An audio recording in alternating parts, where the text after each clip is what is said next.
மாவட்ட காங்கிரஸ் கட்சி சார்பில் மத்திய அரசு பட்ஜெட்டில் தமிழக மக்களின் வரியை பெற்றுக்கொண்டு தமிழகத்திற்கு உரிய நிதியை ஒதுக்காமல் ஆந்திரா, பீகார் ஆகிய இரு மாநிலங்களுக்கு மட்டும் அதிக நிதியை ஒதுக்கிய மத்திய பாஜக அரசை கண்டித்து மாபெரும் கண்டன ஆர்ப்பாட்டத்தில் பாராளுமன்ற உறுப்பினர் கோபிநாத் உள்ளிட்ட 500க்கும் மேற்பட்டவர்கள் கலந்து கொண்டு கண்டன கோஷங்களை எழுப்பினார்கள்.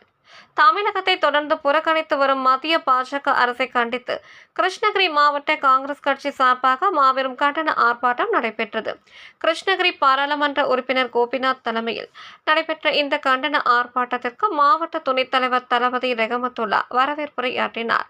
முன்னாள் மாவட்ட தலைவர் ராஜகுமரவேல், முன்னாள் ஏஐசிசி துறை என்கின்ற துரைசாமி, மாவட்ட துணைத் தலைவர் பிசி சேகர், டாக்டர் தகி, நகர தலைவர் முபாரக், நகர்மன்ற உறுப்பினர் விநாயகம், முன்னாள் நகர தலைவர் அர்னால்டு ரமேஷ், ஏஐசிசி குமரேசன், ஆறுமுக சுப்பிரமணி, வட்டார தலைவர்கள் திருமால், கல்லாவி ரவி, செல்வராஜ், பர்கூர் நகர தலைவர் யுவராஜ் இந்த ஆர்ப்பாட்டத்தில் கலந்து கொண்டு கண்டன உரையாற்றியவர்கள்.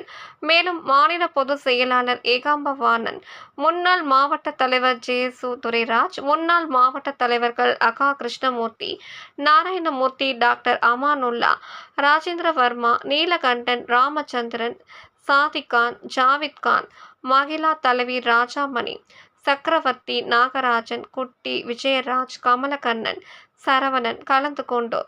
உமர் பாஷா, மீனவர் அணி மாவட்ட தலைவர் செல்வம், சித்திக், கோபாலகிருஷ்ணன், நாராயணசாமி, தனஞ்சயன், முனீர், முகின், முஸ்தாக், அஜிசுல்லா, இளைஞர் காங்கிரஸ் நிர்வாகிகள் மாரியப்பன், சக்திவேல், ஏழுமலை, சிம்மராயன், தேவராஜ் உள்ளிட்ட காங்கிரஸ் கட்சியை சார்ந்த ஏராளமானோர் கண்டன கோஷங்களை எழுப்பி ஆர்ப்பாட்டத்தில் ஈடுபட்டனர். முடிவில் கிருஷ்ணகிரி நகர காங்கிரஸ் தலைவர் லலித் ஆண்டனி நன்றி கூறினார்.